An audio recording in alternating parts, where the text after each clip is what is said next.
Let's check up. Let's check up.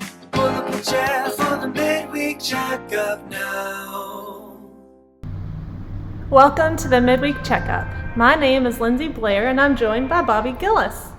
This past Sunday, Pastor Jonah Sage continued our series, Matchless, the Wonder of God's Word. Pastor Jonah taught from Hebrews 1, verses 10 through 14. He said that the Supreme Son transforms our pain into praise. And for anyone who missed the sermon or needs help remembering, let's do the weekly recap. Pastor Jonah began by noting that verse 10 is a quote from Psalm 102. The preacher is acknowledging the emotional reality of his people. The Bible never sugarcoats life, but the preacher knows that suffering is an appropriate place to visit and a terrible place to live. So he flips the heart of the psalm on its head because that's what God does with our suffering. When he quotes Psalm 102, he does not focus on the suffering in the song, he focuses on the majesty. Did you notice God refers to Jesus as Lord and Creator? The comparison is being set up. Jesus, the Creator God, is compared to earth and heaven, which will pass away. This means your suffering is temporary. The song ends in the same way it begins, a rhetorical question. Which angel has God ever said this to?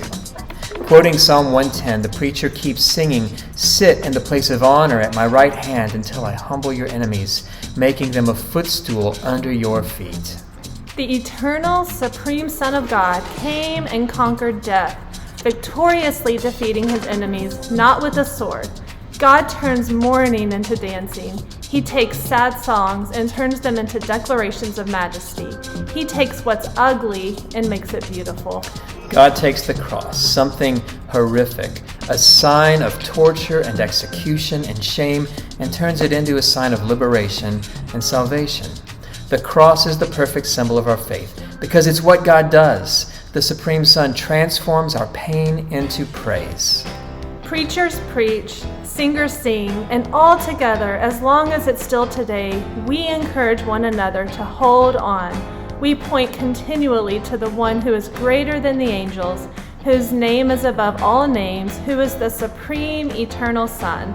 Your pain and your circumstances are temporary, but he is eternal and he will transform your pain into praise. And this coming Sunday, we'll continue our series called Matchless, the Wonder of God's Word. We'll enter chapter 2 of Hebrews, and in Bible Fellowship, we'll discuss Psalm 111 together. So join us, bring a friend.